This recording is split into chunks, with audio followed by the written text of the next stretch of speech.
කියලා වැඩක් නැහැ. අනේ පුතේ මේක දැන් අවුරුදු ගාණක් මේක. මේ ගොයියෝ විඳින දුක නම්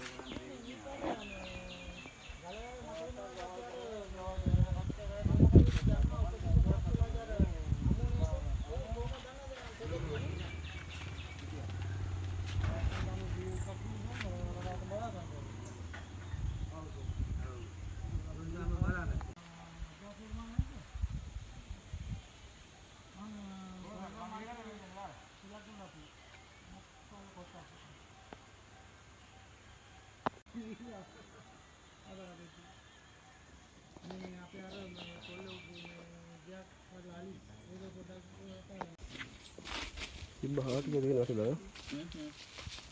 Ada di situ terus dah di situ kan. Tuh.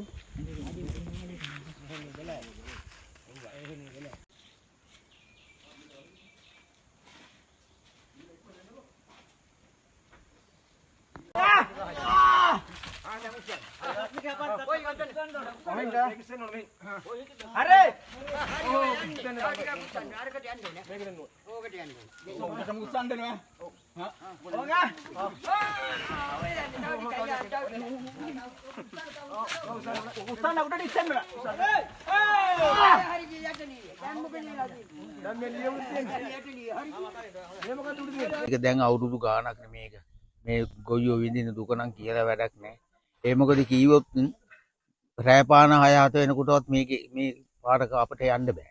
ඒ කියන්නේ බාණ්ඩු ගෙවල් කඩනවා නික අපරාධ මේ දරුවයි මේකේ කඩලා. ඈ ඒක අපරාධේ නාහිතක දරුවෝ දැන් අපි ජීවත් වෙන්නේ කොහොමද? ජීවත් වෙන්න බෑනේ මේ අලි කරදරේ හින්දා මේ එක්කෝ මේ සක්‍රිය කරලා මේ අලිවැට හරි ඈ අලිවැට හරි සක්‍රිය කරලා හරියාකාරව ඒක හදලා දෙන්න කියන්නේ. ඈ වෙන කියන්න දෙයක් නැහැ නේ. මේ ගයි අලි වටේ ඔහෙ දැන් නීතියක් නැහැ ඒකට. ඈ නීතියක් නැහැ අලි වටේ කරන්ට් එකත් අඩුයි. දැන් ඒක ගෙවල් කඩාන යනවා. මේ මොකද වෙලා තියෙන්නේ? මේ ඉතින් ඒ අලියයින් තමයි මේක ඇදලා කවද්ද? ඈ ඊයේ රෑනේ. අලි වටේ කො සත්‍යමත් කරන්න ඕනේ. නැත්නම් ජීවත් වෙන්න බෑනේ මිනිස්සුන්ට. ඔය දැන් ගියේ ඕක කන්න තව ගයක් කන්න. ඔහොම යනවනේ අලි.